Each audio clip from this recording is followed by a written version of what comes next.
নিজেও বিনা টিকিটে কবরে যাওয়ার জায়গা করে নিবে? তার দায় কিন্তু আমার নয়। সকালের পাসপোর্টটা ইরা বেশ ভালো করেই দেখেছিল। তার মধ্যে রনি, লোমান, প্রিয়াস এবং আদিলের পাসপোর্ট ছিল। আদিল রুমে সে ইরাকে না জানিয়ে লুকিয়ে রেখেছিল। দুর্ভাগ্যবশত পাসপোর্টটা ইরার হাতে গিয়েই পড়ে। তবে ইরা কোনো রকম আদিলকে কিছু বুঝতে দেয় না। এমন ভাবে থাকে যেন মনে হয় ইরা কিছুই জানে না, কিছুই দেখেনি।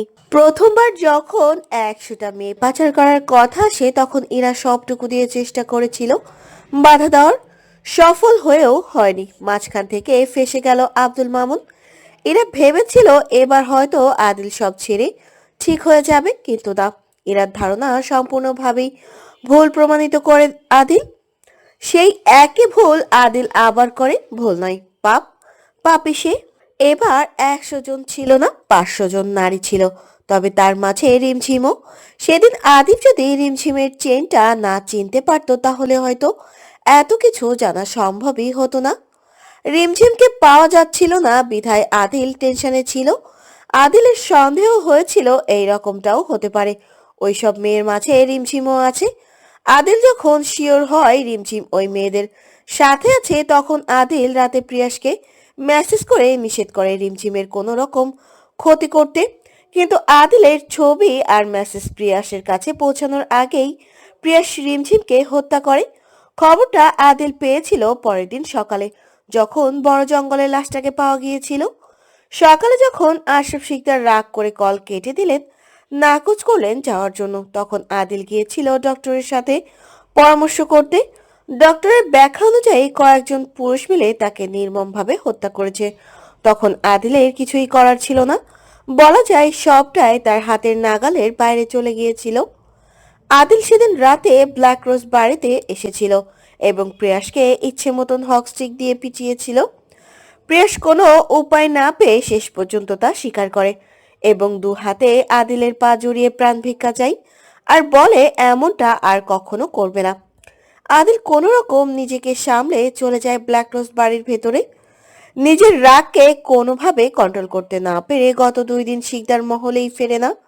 যদি আদিব কিছু জানে বা নিজের ভাইয়ের দিকে আঙুল তোলে তখন কি বলবে আদিল? ভাইয়ের সামনে মাথা নত করে দাঁড়ানো বেশ লজ্জার। গত 2 দিন পর যখন খবর আসে রিমঝিমের মৃত্যুর কোনো উদ্ঘাটন করা হয়নি, ঠিক তখন আদিল বাড়িতে ফেরে। সবাই তার চেহারা দেখে বুঝেই ফেলেছিল আদিল আমেরিকা যায়নি, মিথ্যা বলেছে। সে মিথ্যাবাদী হবে, কিন্তু কোনো রকম নিজেকে সবার সন্দেহের তালিকার বাইরে রাখবে না। আর এদিকে মাইমুনা শিকদার সকাল সকাল ইরার থেকেও বেশ কিছু কথা লুকিয়েছিলেন। ইরা যখন জানতে চাইল প্রিয়াসকে মিস করেন কিনা তিনি মুখের ওপর না করে দিলেন। অথচ সেদিন রাতে প্রিয়াস চুপি চুপি বাড়িতে এসেছিল। ইরা ব্যালকনিতে দাঁড়িয়ে সবটাই দেখেছিল। প্রথমে চোর ভাবলেও পরে তার সেই ভাবনাটাও আর ভাবা যায়নি, কারণ ইরা চুপি চুপি রুমের দরজা খুলে ড্রয়িং রুমের দিকে তাকাতেই দেখে প্রিয়াস মাইমুনা শিকদারের কাছে যাচ্ছে। প্রিয়াস আর কারোর সাথেই দেখা করেনি, শুধু নিজের মায়ের সাথে। কলির মৃত্যুর খবরটাও বেশ পরে পেয়েছিল। ছেলেকে কাছে পেয়ে মাইমুনা শিকদার হাউমাউ করে কাঁদছিল। প্রিয়াস বেশি সময় দাঁড়ানি, মাত্র কিছু সময় ছিল। এরপর তাড়াতাড়ি বাসা থেকে চলে যায়। আদিল সম্পূর্ণভাবে নিষেধ করেছিল বাড়িতে না আসার জন্য। হয়তো আদিল নিজেও জানে না প্রিয়াস বাড়িতে এসেছিল। রাতের খাবার শেষ করে ইরা ব্যাগের মধ্যে কিছুটা মরিচের গুঁড়া, ব্লেড, অ্যাসিড আর বড় একটা ছুরি ব্যাগে করে নিয়ে বেরিয়ে গেছে আদিলের ঘরের লুকানো সেই ছোট্ট দরজা দিয়ে। বাড়ির ভেতর দিয়ে আসলে কারণ নজর পড়াটাই স্বাভাবিক। তাছাড়া গেটের সামনে দারোয়ান পাহারা দিচ্ছে। এখন সবাই অন্তত ভোরের আলো ফোটার আগ পর্যন্ত রুমের সামনে গিয়ে ডাকাডাকি করবে না। কনকনে ঠান্ডার মাঝেও কেমন ঘেমে একাকার হয়ে যাচ্ছে। হঠাৎ ভাবনায় ছেদ ঘুরতেই এক পলক তাকাই আদিলের দিকে। এরপর দ্রুত চোখ সরিয়ে নেয় আর ভাবে কিছু মানুষ ঠিক অভিশাপের মতন জীবনে আসবে, হাসাবে, কাঁদাবে, এরপর নিঃস্ব করে হারিয়ে যাবে। ইরা উঠে দাঁড়ালো। বিরিয়ানিতে ঘুমের ওষুধ মেশানো ছিল। এখন সারা রাত কেন, দিনেও ঘুম ভাঙবে না এদের। এরা সামনে দিকে এগোতেই দেখে খাবার খাওয়া জায়গায় পড়ে আছে বেশ দামি দামি ব্র্যান্ডের মদের বোতল। হয়তো বিরিয়ানি খাওয়া শেষ করে এসব কুখ্যাত। ইরা বোতলের মুখগুলোকে খোলার আপ্রাণ চেষ্টা করলো। কালো বোরখা গায়ে জড়ানো, নেকাবের কারণে বেশ সমস্যা হচ্ছে, তাই নেকাবটা খুলে ফেললো। তবে হেজাব দিয়ে মুড়িয়ে রেখেছে পুরো মাথা বুক। ইরা বোতলটাকে শক্ত করে বাড়ি পারলো চেয়ারের সাথে। সাথে সাথে বোতলের মুখ খুলে পড়লো। সেই সাথে এক টুকরো কাঁচ গিয়ে পড়লো ইরার গায়ে, যা কচ করে কেটে গিয়ে রক্ত বের হতে শুরু করলো। ইরা একবার পায়ের দিকে তাকিয়ে শব্দ করে হেসে উঠল। এর থেকেও হাজার গুণ কষ্ট নিয়ে পৃথিবীর মায়া ছাড়তে হবে তোদের। ইরা প্রিয়াসের দিকে এগিয়ে গেল, এরপর মুখের বাঁধনটা খুলে দিয়ে মদের পানি ছুঁড়ে মারলো প্রিয়াসের মুখে। সাথে সাথে প্রিয়াস কয়েকটা বিশ্রী গালি দিতে শুরু করলো। প্রিয়াসের এমন বিশ্রী গালি শুনে ইরা হাসলো, শব্দ করেই হাসলো, অথচ তার হাসার কথা নয়, বরং রাগ করার কথা। পরপর সবাইকে একইভাবে তুলল। এত ঝাঁঝালো মদের পানিতে মুখ ঝলসে যাচ্ছে। ইরা সবার মুখ খুলে দিল। সবাই কেমন তীব্র যন্ত্রণা নিয়ে মৃত্যুবরণ করে সেটাই দেখার পালা। সবার আর্তনাদ কেমন হবে, তবে হয়তো এমন শুধু শরীরের মাঝে, শুধু দেহটাই পড়ে থাকবে আর রুহুটা উড়ে যাবে দূরাকাশে। এরা শব্দ করে হেসে উঠল, আর বাধা অবস্থায় সবার বুঝতে বাকি রইল না কি হতে চলেছে। হয়তো আজ তাদের সাথে ভালো কিছু হবে না, বরং খুব খারাপ হতে চলেছে। সবার আগে রনি ছটফট করতে শুরু করলো, বাঁচাও বাঁচাও বলে চেঁচাতে থাকলো। লোমন যথেষ্ট বুদ্ধিমান ছেলে, তাই ইরাকে কৌশলে বোঝানোর চেষ্টা করতে লাগলো। অন্যদিকে আদিল শুধু ড্যাব ড্যাব করে তাকিয়ে দেখলো। তার মনের আনাচে কানাচে উকি ঝুঁকি দিয়ে বাজছে ইরার সেই অভিমানী বাণীটা। আমার হাতেই আপনার মৃত্যু মঞ্জুর হোক শিকদার সাহেব। ইরার হাতে একটা পয়সা দাঁড়াতেই আছে, বেশ অস্বাভাবিকভাবেই বলল, চলো একটা খেলা খেলি। এই খেলাটা বিছানার ওপর নয়, বরং জীবন মৃত্যুর খেলা। রাজি তুই? রনি বেশ অনুরোধ করলো তাকে ছেড়ে দিতে। নিজের মায়ের পেটের আপন বোন বানাতেও ভুলল না। ইরা হাসলো, বেশ হাসলো শব্দ করে। তাকে দেখে মনে হচ্ছে এই মেয়েটা বুঝি পাগল হয়ে গিয়েছে। ইরা হাতে একটা পয়সা নিয়ে ঘোরাতে থাকলো এবং রনিকে উদ্দেশ্য করেই বলল, এইখানে মানুষ ওর ফুল আসে। তুমি যদি জিতে যাও তাহলে তুমি আরো বেশি সময় বাঁচতে পারবে, আর যদি হেরে যাও তাহলে পৃথিবীকে টাটা বাই বাই বলে চলে যাবে। তাহলে খেলাটা শুরু করি। আর খেলার মাঝে কথা বলে স্পেশাল বোনাস হিসেবে থাকবে অনেক কিছু। এরা পয়সাটাকে ঘোরাতে থাকলো, এরপর এক হাতের ওপর রেখে আর এক হাত দিয়ে ঠেকে ফেললো। রনিকে বলতে বলল। বলো। রনি ভয়ে ঠকঠক করছে, না জানি কখন ছোট্ট প্রাণ পাখিটা উড়ে চলে যায়। তাও বাঁচার আপ্রাণ চেষ্টা করতে করতে কাঁপা কাঁপা গলা নিয়েই বলল, ফুল না না মানুষ না ফুল। এরা বিরক্তি হলো, এরপরও শান্ত গলায় বলল, যে কোনো একটা। মানুষ। এরা হাতের উপর আরেক হাত তুলে রনির সামনে নিয়েই বলল, তুমি হেরে গেছো। ফুল পড়েছে, এখন বলো কিভাবে মরতে চাও। দয়া করো মেরো না আমাকে। আমি আর কোনো মেয়েকে খারাপভাবে দেখবো না মা, ছেড়ে দাও আমায়, আল্লাহ দয়া লাগে। তুমি কিন্তু চিটিং করছো। খেলার নিয়ম এমন ছিল না। কিভাবে মরতে চাও বলো। শেষবারের মতো তোমার এই ইচ্ছেটা পূরণ করি আমি। ছেড়ে দাও মা, ছেড়ে দাও। এরা বিরক্তিতে কপাল কুঁচকে এগিয়ে গেল ব্যাগের কাছে। এরা ব্যাগ থেকে ছুরি, ব্লেড, এসিড, মরিচের গুঁড়ো সব বের করে রাখলো চেয়ারের ওপর। এরপর এক হাতে মদ তো অন্য হাতে মরিচের গুঁড়ো নিয়ে এগিয়ে গেল রনির দিকে। রনি ভয়ে নেতিয়ে গিয়েছে। ইরার মুখে হাসি জলজল করছে। ইরা রনির সামনে গিয়ে শব্দ করেই হেসে বলল, তোর বউ কিন্তু ভালো মানুষ না। তোর সাথে বেইমানি করছে। পরের জন্মে গিয়ে অপেক্ষা কর নিজের বউয়ের জন্য এবং প্রতিশোধের জন্য। আমি ভালা মানুষটাই বলে দিলাম। এখন আবার বলিস না ছেড়ে দিতে। রনি চিৎকার করছে, ছেড়ে দিতে বলছে।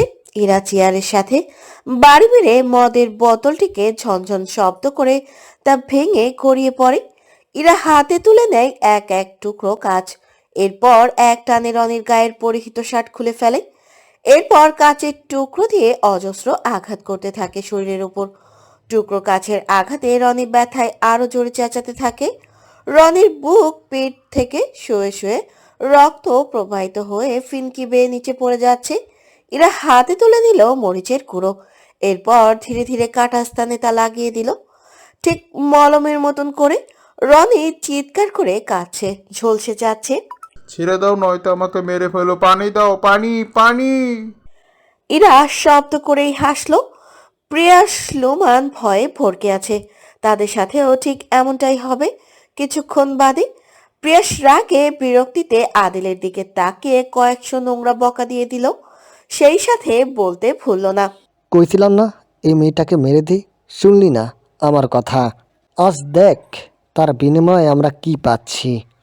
আদিল চুপ, প্রিয়াসের কথাকে কানে না নেয়ার মতন শুনে নিল। ইরা চোখ ঘুরিয়ে দেখে নিল আদিলকে। আদিলের মুখ চোখ সবার মতন নয়, ভয়ের রেশমাত্র নেই। বেঁচে থাকার আকাঙ্ক্ষা নেই, মৃত্যুর ভয় নেই। রনি বাঁচতে চাইছে, লোমান শুধু চোখ বড় বড় করে তাকিয়ে আছে। মনে হচ্ছে বুকের পাশে নিঃশ্বাসটা আটকে আছে। ইরা হাতে ছুরি তুলে নিল। এরপর রনির দিকে পা বাড়াতে শুরু করলো। রনি ব্যথায় ছটফট করছে, প্রাণ যায় যায় অবস্থা। ইরাকে খুব করে মিনতি করছে। ওই ছেড়ে দাও, নয়তো প্রাণে মেরে দাও। ইরা তো কখনো ছাড়বে না, তাই রনি বলল। আমাকে মেরে দাও, আমি আর সহ্য করতে পারছি না। রনি নতুন, সে হয়তো আগে কখনো এইসব করেনি। এবারই প্রথম টাকার লোভ সামলাতে না পেরে কাজে লেগে গিয়েছিল, তাই ইরা বেশি আঘাত করতে চাইল না। কিন্তু তৎক্ষণাৎ রিমঝিমের কথা মনে পড়তেই রনিকে কোপাতে শুরু করলো। নিজের শরীরের সবটুকু শক্তি দিয়ে ছুরি চালাতে থাকলো। এরপর ঠান্ডা মাথায় এক এক করে হাত থেকে পা সব আলাদা করে ফেললো। শুধু দেহটা আটকে পড়ে রইল চেয়ারের সাথে। প্রাণ পাখি উড়ে চলে গেছে সেই কখন। ইরা এবার এগোলো লুমানের দিকে। আর পয়সা খেলতে ইচ্ছে করলো না, তাই চেয়ারের ওপর থেকে অ্যাসিড নিয়ে আসলো।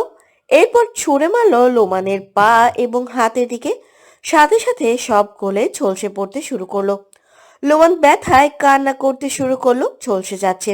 অতিরিক্ত ব্যথায় গড়গড় করে বমি করে দিল। মাথা ঘুরছে, হাত পা নিমেষেই কুঁচকে গেল, গলে যেতে থাকলো। লোমান চিৎকার করে কাছে বাঁচার জন্য আর্তনাদ করছে। ছেড়ে দাও বলছি। এরা কিছু সময় ছটফট করতে দেখলো, এরপরে চলে গেল প্রিয়াসের কাছে। প্রিয়ার সামনে দাঁড়াতেই ইরা একতলা থুতু ছুঁড়ে মারলো ঘৃণায়, আর রাগে হুঙ্কার ছেড়েই বলল। কি করে পারলি নিজের বোনের সমবয়সী মেয়েকে মেরে ফেলতে? ভুল করে ফেলছি, এবারের মতো আমাকে ক্ষমা করে দাও ভাবি, একটা সুযোগ দাও। ভাবি? কে ভাবি? ঘৃণা করে না সুযোগ চাইতে? ছি, নোংরা। ইরা রাগে হুঙ্কার দিয়েই বলে উঠল। তোর মতন পাপীকে ক্ষমা করে দিলে আল্লাহ আমার উপর নারাজ হবেন। বা ভাবি, ইরা অ্যাসিড নিয়ে এগিয়ে গেল প্রেয়াসের দিকে। সে শুধু রিমঝিমকে হত্যা করেনি, তার সাথে অনেকগুলো মেয়েকে হত্যা করেছে। মায়ের মতন বড় বোন আদ্রিতাকেও ভালোবাসার প্রলোভন দেখিয়ে হত্যা করেছে। এর মতন অমানুষকে কিভাবে হত্যা কষ্টটা হাজার গুণ বেশি পাবে জানা নেই। ইরা এগিয়ে গিয়ে প্রিয়াসের প্যান্ট একটু সরিয়ে এসিড ঢেলে দেয় গোপনাঙ্গে। সাথে সাথে প্রিয়াস চিৎকার করে ওঠে, আদিলকে ডাকে। প্লিজ ভাই, বাঁচা আমাকে, আমার কষ্ট হচ্ছে, আমার চলে যাচ্ছে। প্রিয়াস ইচ্ছে মতন চেঁচামেচি করতে থাকে। ইরা দাঁতে দাঁত পিষে। এত অহংকার তোর এই জিনিস নিয়ে, যা পুড়িয়ে দিলাম তোর অহংকারকে। তোকে মেরেও ফেলবো। তুই মৃত্যুর বেশিরভাগ যন্ত্রণা এই পৃথিবী থেকেই নিয়ে যাবি। তোর মৃত্যুর যন্ত্রণা কঠিন থেকে কঠিনতম হোক। প্রিয়াস পানি পানি বলে চেঁচাতে থাকে। ইরারও বেশ মায়া হলো পানির কথা শুনে। মায়ার মরার আগে অন্তত পানিটা খাওয়ানো দরকার। ইরা বলল। যদি 2 মিনিট চুপ করে দাঁড়িয়ে থাকতে পারিস, তাহলে অবশ্যই তোকে পানি দেব। আমি তো আবার অনেক মহান। মরার আগে তোর মনের শেষ ইচ্ছেটা পূরণ করব না, তা আবার কখনো হয় নাকি? ইরা এবার লোমানের কাছে গেল, শব্দ করে হেসে ফেলল। আমেরিকা থেকে এসেছিস মেয়ে নেয়ার জন্য? ঘরে কি মা বোন নেই? জানোয়ার কোথাকার। লোমানের শরীর ঝলসে যাচ্ছে। কিছু মিনিট আগেও বাঁচার জন্য মিনতি করছিল, আর এখন কথাও বলতে পারছে না। কি হাস্যকর, তাই না? ব্যাস, কি সময়ের পার্থক্য। ইরা লোমানের চুল টেনে ধরলো এবং সাথে সাথে ছুরি দিয়ে হ্যাচকা টান দিয়ে গলার মোটা রগটাকে কেটে ফেললো। সাথে সাথে লোমানের দেহ থেকে মাথাটা আলাদা হয়ে গেল।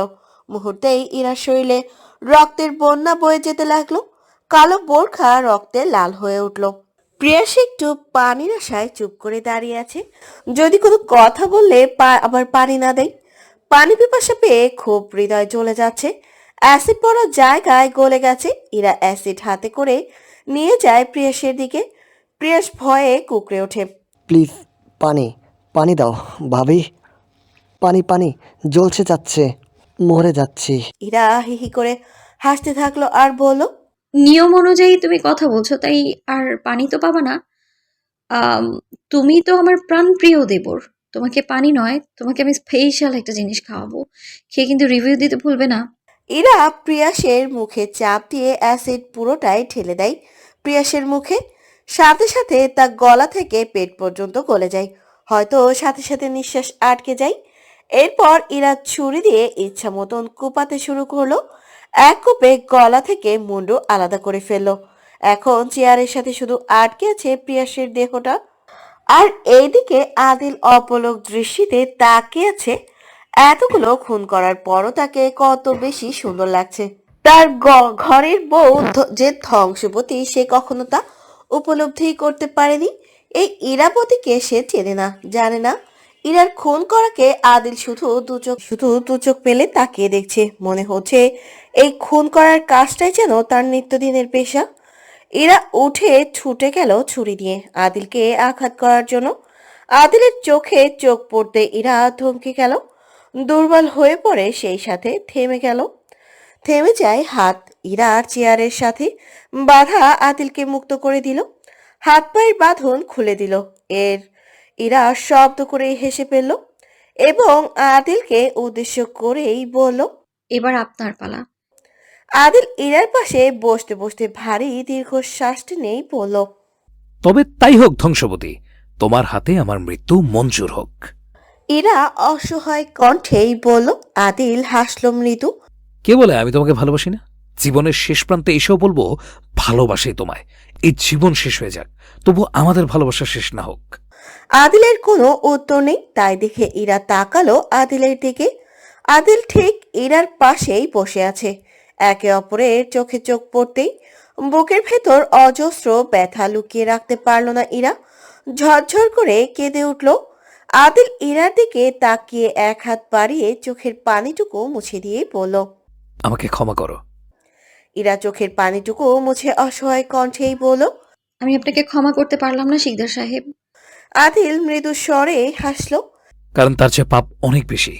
এই পাপকে ক্ষমা করে কেউ সংসার করবে না, সুখী হতে পারবে না। তোমার চোখে আমার প্রতি ঘৃণা আমাকে পুড়িয়ে ছারখার করে দিচ্ছে। কেন হলো এমন? সব নিয়মের বাইরে গিয়েও কি ভালোবাসা যেত না? ইরা দীর্ঘশ্বাস টেনে অসহায় কণ্ঠেই বলল, আপনি নামক মানুষটা আমার বুকে গেঁথে আছেন, যা বের করা মানে আমার মৃত্যু নিশ্চিত। মানুষ ভালোবাসা ছাড়াও বেঁচে থাকতে পারে, তুমিও পারবে। মানুষ বুঝি নিঃশ্বাস ছাড়া বেঁচে থাকতে পারে? আমার নিঃশ্বাস আটকে গেছে, পৃথিবী এলোমেলো হয়ে গেছে। আপনি ছাড়া আমি নিঃস্ব, ঠিক যেমন চাঁদ ছাড়া সূর্য। আমার সব থেকে মূল্যবান জিনিসটা আমি পৃথিবীর বুকে রেখে যাচ্ছি, তুমি তাকে আগলে রেখো। বাবা ছাড়া সন্তানকে তুমি এতিম করে রেখো না। তাকে বলো তোমার বাবা সব থেকে খারাপ বাবা ছিল, তাই আল্লাহর কাছে চলে গেছে। ইরা থমকে যায়, নিঃশ্বাস আটকে আসে। আদিল কি করে জানলো সে বাবা হতে চলেছে? এরা কাঁপা কাঁপা গলায় বলল, আ- আপনি কি করে জানলেন?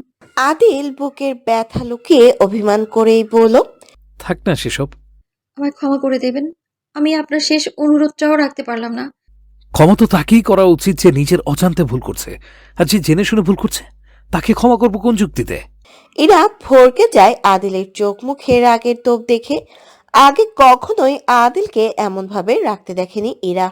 এরা কিছু বলতে যাবে তার আগেই আদিল আরো বেশি রেগে গেল। এরা কি সব বলছে? ওর মাথা ঠিক আছে? আদিল ইরার দুই গালে হাত চেপে নিষ্পাপ ভঙ্গিতেই বলল, কি করেছো আমার সন্তানের সাথে বলো? আমি তোমাকে ছাড়বো না, কখনোই ক্ষমা করবো না তোমাকে। আমার প্রতিশোধ আমার সন্তানের উপর নিলা। আল্লাহ, এর আগে আমার মরণ হলো না কেন? এরা শব্দ করে হেসে ফেলল আর দাঁতে দাঁত পিষে চোয়াল শক্ত করেই বলল, এত স্বার্থপর মানুষ কি করে হয়? আপনার সন্তান আপনার কাছে পুরো পৃথিবী হলে আর 500টা নারী কি ছিল তাদের পরিবারের কাছে? বলেন কি ছিল? বিষ ছিল নাকি বোঝা? আদিল নিজের রাগকে কন্ট্রোল করতে পারছে না। ইরার ঘাট ধরে টেনে নিয়ে আসলো ঠিক মুখের সামনে, দাঁতে দাঁত পিষেই বলল, বেইমানি করলি কেন আমার সাথে? কেন করলি? আমি তো বাঁচতে চাইনি, আমি বাঁচতে চাইও না। আমি শুধু আমার সন্তানকে চাই। কেমন মা তুই, যে নিজের সন্তানকে মেরে ফেললি? তার আগে কেন আমাকে মারলি না? এই বোঝা আমি কিভাবে সইব? ছাড়ুন আমায়। আপনার মতো পাপির সাথে চলতে চলতে আমিও পাপী হয়ে গিয়েছি। আদিল মাথার চুলগুলোকে টানতে শুরু করলো। পাগলের মতন এলোমেলো হয়ে গেছে তার স্বপ্নগুলো, ভেঙে চুরমার হয়ে গেল তার আশা ভরসা ভালোবাসা। মেরে ফেলো আমাকে, আমি আর সহ্য করতে পারছি না। এরা চুপ করে একপাশে বসে ঝরঝর করে কেঁদে উঠল। আজ তার পৃথিবী শূন্য, এলোমেলো হয়ে ছড়িয়ে যাচ্ছে। তার ভালোবাসার মানুষ, ভালো রাখার মানুষটাও হারিয়ে যাচ্ছে। এই পৃথিবীতে বেঁচে থাকার জন্য একটা কারণের দরকার হয়, কিন্তু আমার তো বেঁচে থাকার কোনো কারণ দরকার নাই। মৃত্যুই শ্রেয়। একদিকে প্রতিশোধ, অন্যদিকে ভালোবাসা। তার কি করা উচিত? স্বামী নামক পশুকে ছেড়ে দেওয়া উচিত? একদমই না। সবার যা শাস্তি হয়েছে ওনারও তাই হোক। এরা অভিমানী গলায় বলল। আমি আপনাকে ক্ষমা করতে পারলাম না। আদিল মৃদু স্বরে হাসলো এবং ইরাকে শক্ত করে বুকে জড়িয়ে ধরলো। এরপর কপালে একটা শব্দ করে চুমু খেয়ে বলল। তোমাকে প্রথম দেখার পর থেকেই একটা ভালো লাগা কাজ করছিল। তোমার সাহস দেখে আমি মুগ্ধ হয়েছিলাম। পুরো কলেজ ক্যাম্পাস যখন আমার ভয় থরথর করে কাঁপত, তুমি সবার সামনে আমাকে একটা থাপ্পড় মেরেছিলে, যা দেখে সবাই বেশ অবাক হয়েছিল, এমনকি আমি নিজেও। তুমি সেদিন বলেছিলে যে স্টুপিড, কারে কেউ ট্যাটু করে, তাও আবার ব্যাড বয় লিখে। তখন আমার ভেতরে একটা প্রতিশোধের নেশা জাগে। তোমাকে কিভাবে সারা জীবন ভরে শাস্তি দেওয়া যায়, ভয় দেখিয়ে রাখা যায়, তার মাঝে আবার তোমাকে দেখতে ভালো লাগাটাও কাজ ছিল বেশ। বেড়ে গিয়েছিল তোমার প্রতি ভালোবাসা, ভালো লাগা। যখন শুনেছিলাম তোমার বিয়ে ঠিক হয়েছে, আমার বুকটা কেমন যেন ধপাস ধপাস করছিল। তোমাকে হারিয়ে ফেলার ভয় হচ্ছিল। যখন দেখলাম ঈশান তোমার ভাই, তখন আমার জন্য অনেকটাই সুবিধা হয়েছিল। যাই হোক, সব শেষে তোমাকে নিজের করে নিয়েছিলাম। এখনো আছো আমার হয়ে, তবে আমার মৃত্যুর পর কি হবে আমি সত্যিই জানি না। আজও তুমি আমাকে মৃত্যুটাই দাও। শেষবারের মতন তোমার সাহস দেখে আমি মৃত্যুকে হাসি মুখে বরণ করে নেব। আদিলের কথায় ইরা ঠুকরে কেঁদে উঠল। আমার মৃত্যুর পর তুমি নিজের ইচ্ছে মতন সব কিছু করতে পারবে। তুমি চাইলে এমপির আসনেও বসতে পারো। আমার ড্যাড সবকিছু ঠিক করে দেবে। আদিল একটু চুপ করে এরপর দীর্ঘশ্বাস টেনেই বলল। রোশান সত্যি তোমাকে অনেক ভালোবাসতো। তুমি চাইলে ওর সাথে। ইরা আদিলের ঠোঁট আঙুল চেপে ধরেই বলল। আপনি ব্যতীত আর অন্য পুরুষকে চাই না এই জীবনে। কথা শেষ করার আগেই আদিল শক্ত করে জড়িয়ে ধরলো আর বলল। তোমার হাতেই আমার মৃত্যু মঞ্জুর হোক ধ্বংসবতী। আমি আর সহ্য করতে পারছি না। তোমার চোখে ঘৃণা আমাকে নিঃস্ব করে দিচ্ছে। এরা পাশে রাখা ছুরিটাকে হাতে তুলে নিল, এরপর আদিলের বুকের ভেতরে ঢুকিয়ে দিল। মুহূর্তেই আদিল আউচ শব্দ করে চিৎকার দিয়ে উঠল। ইরার হাত কাঁপছে। ইরা তাড়াতাড়ি আবার ছুরিটাকে বের করে ফেলল। বের করার সাথে সাথে আদিলের মুখ বুক দিয়ে রক্তের লাল বন্যা বয়ে যেতে শুরু করলো। ইরা ভয়ে সেতিয়ে উঠল। আদিলকে শক্ত করে জড়িয়ে ধরে চিৎকার দিয়ে উঠল। আমি আপনাকে ক্ষমা করতে পারলাম না। আদিলের হাত দিয়ে বুক চেপে ধরলো। এরপর ইরার কপালে পূর্বের ন্যায় আরেকটা আলতো করে চুমু দিয়েই বলল। আমি ভালোবাসি আমার ধ্বংসবতীকে। ইরা হাউমাউ করে কাঁদতে শুরু করলো, চিৎকার করে আদিলকে ডাকতে শুরু করলো। আদিলের ভারী দেহটা ইরার ঘাট থেকে ধপাস করে মাটিতেই পড়ে গেল। সুঠাম দেহের মানুষটা মুহূর্তেই সতেজ হয়ে পড়ে রইল মাটিতে। ছোট্ট প্রাণ পাখিটা নিমেষেই হাওয়ার সাথে মিলিয়ে গেল। ইরা হাউমাউ করে কাঁদতে কাঁদতে আদিলের শার্ট খামচে ধরলো। কাঁদতে কাঁদতেই বলল। আমি বড্ড একা হয়ে গেলাম। আপনি ছাড়া আমার পৃথিবী শূন্য হয়ে গেল। আমি কি করে বেঁচে থাকবো আপনাকে ছাড়া? কেন এলেন পাপী হয়ে আমার জীবনে? আপনার সব পাপ তো শেষ, ধুয়ে মুছে শেষ হয়ে গেল। পড়ে রইলাম শুধু আমি। আমাকে কেউ আর ভালোবাসবে না, জাহান্নামী বলে ডাকবে না আমায়। কেউ শক্ত হাতে জোর করে বুকে টেনে নিবে না, গিফটের লোভ দেখিয়ে রাগ ভাঙাতে আসবে না আমায়। কেউ আমায় আর বলবে না 1 কাপ কফি বানাতে 15 মিনিট লাগে। কেউ আমাকে দিন শেষে বুকে টেনে নিবে না।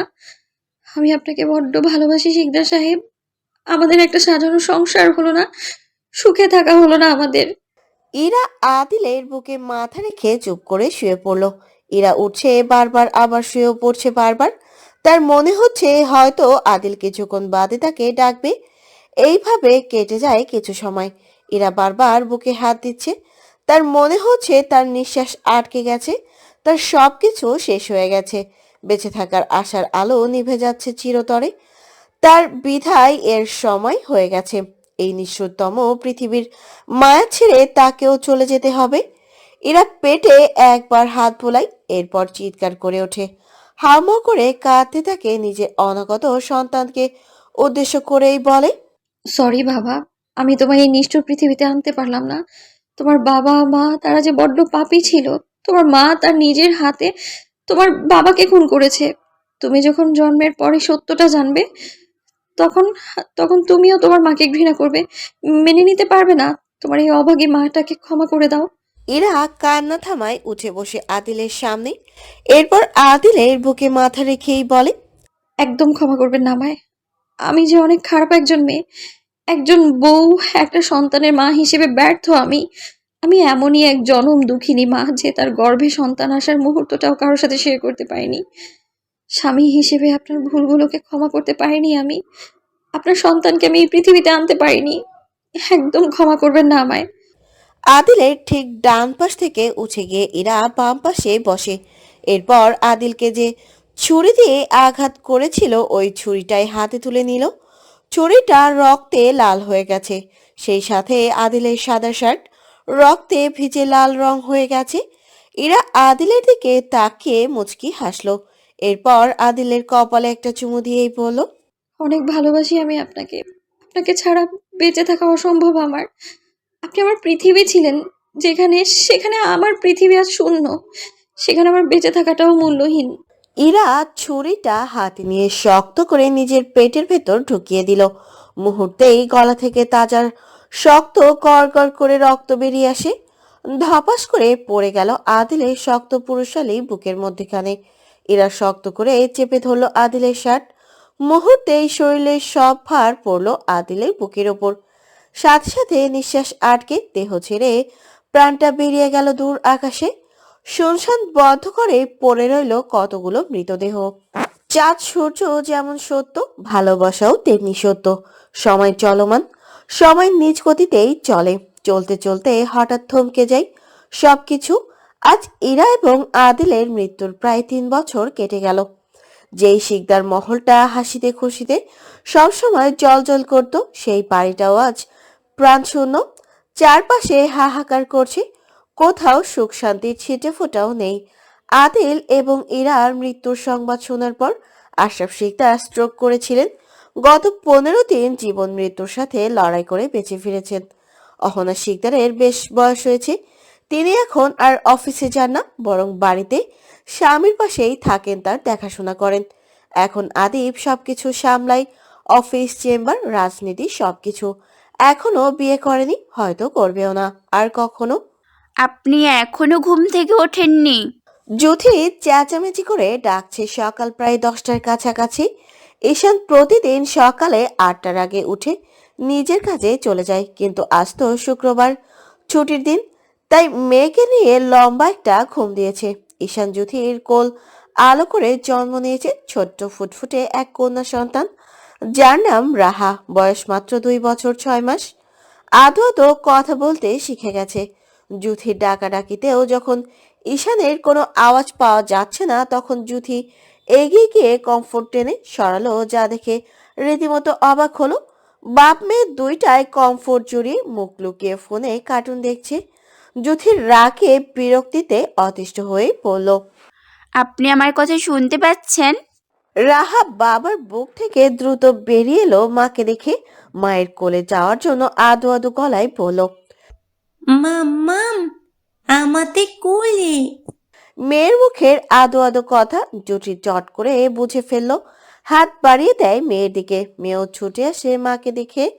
বিছানা থেকে এক লাফে মায়ের কোলে চলে যায়।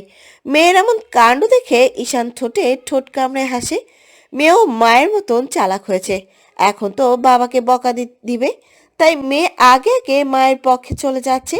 যদি মেয়ের গালে একটা চুমু খেয়েই বলল, মা, এত বেলা করে ঘুমোতে নেই। রাহা বড় বড় চোখ করে তাকিয়ে আছে ঈশানের দিকে। সে শুধু মুখ দিয়ে বলতে পারছে না সব দোষ তার বাবার। রাহা মায়ের কথা বুঝতে না পারলেও মা যে তাকে বকা দিচ্ছে সেটা বেশ ভালো করেই বুঝতে পারছে। মায়ের দিকে তাকিয়ে ঠোঁট উল্টে যেই চিৎকার দেবে, তখনই ঈশান যুথির কোল থেকে কেড়ে নিজের কাছে নিয়ে বলে, মাম্মাম পচা আমার রাজকন্যাকে বোকা দেয়। ঈশান মেয়েকে বুকের সাথে মিশিয়ে নেয় আর জ্যোতিকে উদ্দেশ্য করেই বলে। একদম আমার মেয়েকে বোকা দেওয়ার সাহস দেখাবি না। জ্যোতি কপাল কুঁচকে ফেললো, সে কখন বকা দিল তার মেয়েকে। বিরক্তিতে জ্যোতি চল শক্ত করেই বলল। আমি আপনাদের বাপ মেয়ে কাউকে কিচ্ছু বলবো না। দয়া করে সকালের নাস্তাটা করে আমাকে উদ্ধার করেন প্লিজ। জ্যোতি মুখের ওপর কতগুলো কথা শুনিয়ে দিয়ে রুম থেকে বেরিয়ে গেল। ঈশান আর রাহা জ্যোতির যাওয়ার পানে কিছু সময় তাকিয়ে রইল। এরপর দুইজন একসাথে ফিক করে হেসে ফেলল। বাইরে বেশ ঠান্ডা, তাই ঈশান মেয়েকে শীতের জামা পরিয়ে দিল এবং নিচেও পরে নিল। ঈশান বাবার বাসায় থাকলে রাহার দেখাশোনা তিনিই করেন। জামা পরানো শেষ করে ওয়াশরুম থেকে ব্রাশ করে ফ্রেশ হয়ে চলে যায় নিচে খাওয়ার টেবিলে। যুথি এক হাতে ফোন ধরে কথা বলছে, তো অন্যদিকে ঈশান, রাহা এবং ঈশানের বাবা মা খাবার দিচ্ছেন। রাহা যেন সকলের নয়নের মণি, শেখ পরিবারের বড় রাজকন্যা। যুথি ঈশানের বিয়েটা সবাই মানতে নাকচ হলেও রোশন বাড়ি ছাড়ার পর থেকে যুথিকে সবাই মেনে নিয়েছে। ইকবাল খান যথেষ্ট সম্মানের সাথে মেয়ের জামাতাকে ঘরে তুলে নিয়েছেন। এখন এই ছোট্ট রাহা যেন সবার প্রাণ। প্রতিটি মানুষ তাকে চোখে হারায়। সবার ভালোবাসা আদরে দেখতে দেখতে 2 বছরের ওপর হয়ে গেছে। ইকবাল খানের মতন একজন মানুষ যে কিনা দিনে নিয়ম করে খাবার খেতে ভুলে যায়, তবুও রাহার কথা ভোলেন না। ঈশান এবং যুথি মাঝে মাঝেই যায় শিকদার মহলে আশরাফ শিকদারকে দেখতে, সেই সাথে আদিল ইরার কবরের কাছে যেতে ভোলে না। আজকে আদিল ইরার মৃত্যু 3 বছর পূর্ণ হলো। সবাই যাবে বিকেলে কবরের কাছে। রোশান এখন লন্ডনে রাজ করছে, তাকে সবাই এক নামেই চেনে। তার সুনাম খ্যাতি ছড়িয়ে আছে সারা দেশ জুড়ে। তার সৌন্দর্য এবং তার আচরণে হাজার তরুণীরা পাগল হয়ে পেছনে ছুটে বেড়ায়। মাঝে মাঝে দেখা যায় মেয়ের বাবাও এমন পাগলামি করে মেয়ের বিয়ে দেওয়ার জন্য। রোশান ইতোমধ্যে হাজার হাজার সংবাদ সম্মেলনে বলে ফেলেছেন তিনি কখনো আর বিয়ে করবেন না। তার মনের রাজ্য দখল করে এখনো এক মহারানী বিরাজ করছে।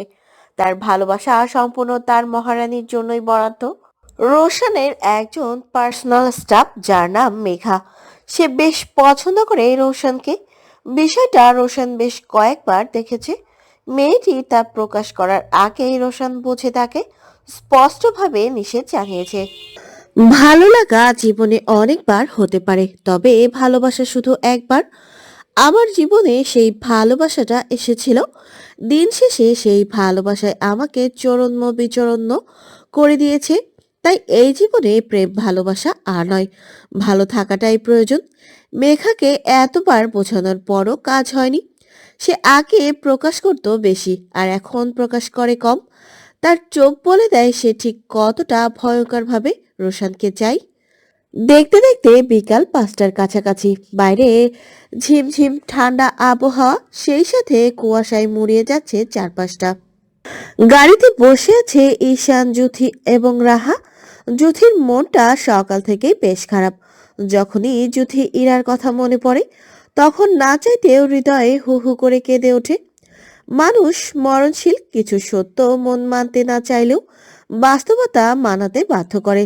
এই তো সেদিন আদিলেরা সুখের একটা সংসার ছিল, ভালোবাসায় ঝলমল করত। আর আজ তাদের ছাড়াই নিয়তির নিয়ম অনুযায়ী 3টি বছর কেটে গেল। কত সৃষ্টি, কত কিছু ভালোবাসায় মোড়ানো ছিল, সবকিছু আর কি হয়ে গেল নিমেষেই। আশরাফ শিকদার এবং অহনা শিকদার কবরের পাশেই দাঁড়িয়ে আছে এবং কান্না করছে। অন্যদিকে রিফাত বেশ কিছুটা দূরে দাঁড়িয়ে সবার কান্না দেখছে।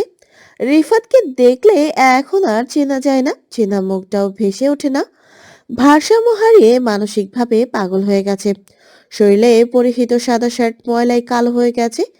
তার চাদরটাও বেশ কিছু জায়গায় ছিঁড়ে গেছে।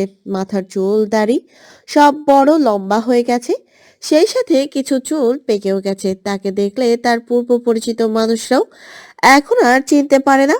অবহেলা, অযত্ন একটি গাছই বেঁচে থাকে না। আর সেইখানে আমরা মানুষ, আমাদের চাওয়া পাওয়া বড্ড বেশি। আশরাফ শিকদারের মতন শক্তপোক্ত পুরুষটাই কিনা দিন শেষে হেরে গেছেন ভালোবাসার কাছে। এখন দেহে শুধু প্রাণটাই আছে। ভালো থাকা সবকিছু মাটির সাথে মিশে গেছে সন্তানের সাথে। আশরাফ শিকদারকে দেখে ঈশান পেছন থেকেই ডাকে, আঙ্কেল। ঈশানের কণ্ঠ সুর কানে প্রবেশ করতেই আশরাফ শিকদার এবং অহনা শিকদার পেছন ফিরেই তাকান। ঈশান আশরাফ শিকদারের চোখের পানি মুছে দিয়েই বললেন, যা আমাদের কাছে স্থায়ী না, তা আমরা হাজার চেষ্টা করলেও ধরে রাখতে পারবো না। আশরাফ শিকদার ঈশানকে বুকে জড়িয়ে ধরে কাঁদতে কাঁদতেই বলেন, কেন হলো আমাদের সাথে এমন? এই বয়সে আমি এ দুঃখ কষ্ট সইতে পারছি না। বাবার কাঁধে ছেলের লাশ, এর থেকে ভয়ঙ্কর কষ্ট আল্লাহর দুনিয়ায় আর কিছুই নেই। জ্যোতিসহ উপস্থিত সবাই হু হু করে কেঁদে উঠল। ওইদিকে রিফাত বুঝতে পারছে না এইখানে কি হচ্ছে। ড্যাব ড্যাব করে তাকিয়ে আছে। রাহা জুথির কোলে বসে আছে। মাকে কাঁদতে দেখে ছোট্ট ছোট্ট হাত দিয়ে চোখের পানি মুছে দেওয়ার চেষ্টা করলো। মেয়ের এমন কাণ্ড দেখে জুথি মেয়ের কপালে একটা চুমু দিয়ে বুকে টেনে নিয়ে আরো শব্দ করে কেঁদে উঠল। রাহা আদো আদো গলায় জুথিকে বলল, মাম্মাম, তুমি কাঁদছো কে? ছোট্ট রাহা কেন কাঁদছে সেইটা হয়তো বুঝতে পারছে না, তবে মায়ের যে কষ্ট হচ্ছে সেইটা বেশ ভালো করেই বুঝতে পারছে। ঈশান জুথির কোল থেকে রাহাকে কোলে তুলে নিয়ে আশরাফ শিকদারকে দেখিয়ে উদ্দেশ্য করেই বলল, উনি হচ্ছেন আমার বড় দাদা ভাই। আশরাফ শিকদার হাত বাড়িয়ে কোলে তুলে নিল রাহাকে। সবাই পরপর এক এক করে কবরের সামনে দুহাত তুলে দোয়া করতে শুরু করলো। ঈশান দুহাত তুলে আল্লাহর কাছে করুণভাবে মিনতি করেই জানালো, হে আল্লাহ, জীবনের সমস্ত গুনাহ তুমি এই পৃথিবীর বুকে রেখে তারপরে মৃত্যু দিও। আদিল ইরার সমস্ত পাপকে তুমি ক্ষমা করো। ওর মতো বন্ধু আমি আবার জীবন থেকে হারিয়ে ফেলেছি। যুথি হাত তুলে আল্লাহর দরবারে কাঁদতে কাঁদতে ইরাকে উদ্দেশ্য করেই বলল, আমাকে প্লিজ ক্ষমা করে দে। আমি তোর কথাটা রাখতে পারিনি। শেষবার যখন তুই বলেছিলি তোর সন্তানের কথা কাউকে না জানাতে, তখন আমি ভাইয়াকে জানিয়ে দিয়েছিলাম। হয়তো ওনাকে না জানালে তুই কখনোই জানাতি না। কেন এমন করলি? পাপ পুণ্য নিয়েই মানুষ এর জীবন। ভাইয়াকে ভুল শুধরে নেওয়ার একটা সুযোগ দিলি না তুই। তুই একটি বারো নিজের সন্তানের কথা চিন্তা করলি না? তোর বাবা মায়ের কথা ভাবলি না? আদ্রিতা আপুর মৃত্যুর পর ওনারা নিঃশেষ হয়ে গিয়েছিল। এখন তুইও চলে গেলি। আমি বড্ড ক্লান্ত। দিন শেষে তোকে হারিয়ে ফেলার কষ্টটা ভয়ে বেড়াতে হয়। তুই না বলেছিলি আমরা নেক্সট ইয়ারে ঘুরতে যাব? দেখ, আজ তুই নেই, কিন্তু তোকে ছাড়া কতগুলো ইয়ার কেটে গেল। শুধু আমাদের ঘুরতে যাওয়াটা আর হলো না রে। যুথির ভাবনার ছেদ ঘটে মেয়ের কান্নায়। আশরাফ শিকদারকে তেমন ভালোভাবে চেনে না, তাই কান্না করছে। যুথি মোনাজাত শেষ করে মেয়েকে কোলে তুলে নিল। কান্নারত রাহা মায়ের কোলে যেতেই কান্না থেমে যায়। যুথি ওড়না দিয়ে মেয়ের মুখের পানিগুলো মুছে দেয়। রাহা ছোট্ট মানুষ, তবু কবরের পাশে ফুলের গাছগুলোকে দেখে মাকে জিজ্ঞাসা করছে, মাম্মাম, ওইটা কি? যুথি কবরের দিকে ফুলের ওপর হাত বাড়িয়ে বলল। ওইটা ফুল মাম্মাম। রাহা হাত দিয়ে কবরের দেখিয়ে জিজ্ঞাসা করছে। আর ওইটা? রাহার কথায় যুথির বুক ধপাস করে উঠল। রাহার গালে একটা চুমু দিয়েই বলল, ওইখানে তোমার আরেকটা মাম্মাম। না, তুমি তো আমার মাম্মাম। রাহা আবার কিছু সময় চুপ করে কবরের দিকে তাকিয়ে থেকে কিছু একটা ভেবে আবারও জিজ্ঞাসা করলো, ওইখানে কেন মাম্মাম? রাহা যে যুথিকে কবরের দিকে তাকিয়ে বলছে, যুথিকে জিজ্ঞাসা করছে। যুথি তা বুঝতে পেরেই বলল, আল্লাহর কাছে চলে গিয়েছে তারা। ভালো মানুষ বেশি দিন বাঁচে না। তাহলে আমিও তো যাব মাম্মাম। যুথির প্রাণ ছেদ করে উঠল। রাহাকে বুকে জড়িয়ে কবর থেকে সামনের দিকে চলে আসলো। ছোট্ট মেয়ের মুখে এসব শুনতে একদম ভালো লাগছে না যুথির। যুথি সোজা গিয়ে বসলো গাড়িতে। এদিকে ঈশান রিফাতের সাথে বেশ কিছু সময় কাটিয়ে এরপর আশরাফ শিকদার এবং অহনা শিকদারকে বিদায় জানিয়ে গাড়িতে গিয়ে বসলো। ঈশান তখন রাহার বলা কথাটা শুনেছিল। জ্যোতির কোল থেকে নিজের কোলে টেনে নিয়েই বলল, জানো মাম্মাম, পৃথিবীতে বাঁচতে গেলে এত ভালোবাসার মানুষ হতে হয় না, তাহলে সবাই তোমাকে ঠকাবে। সবসময় একটা কথা মনে রাখবা, পাপকে পাপ বলার সাহস রাখবা, পাপকে ঘৃণা করবা, পাপীকে নয়। হুম, আমিও তাই করেছি ঈশান শেখ, আপনাকে সুযোগ দিয়েছি। ভালোবাসলে ছাড় দিতে হয়, মৃত্যু কোনো সলিউশন না, আত্মহত্যা কিন্তু মহাপাপ। আপনিও তো পাপিষ্ঠ পুরুষ ছিলেন, গোটা পৃথিবী শুধু আপনার ভালো রূপটাই দেখলো, আর আমি? জ্যোতিকে থামিয়ে দিয়ে ঈশান রাহার কপালে একটা চুমু দিয়ে এরপর জ্যোতিকে নিয়ে নিজের কাছে টেনে গালে একটা চুমু এঁকে মুচকি হেসেই বলল, তুমি শুধু আমার পাপকেই দেখলা, কিন্তু তোমার প্রতি যে আমার নিষ্পাপ ভালোবাসা সেইটা দেখলা না।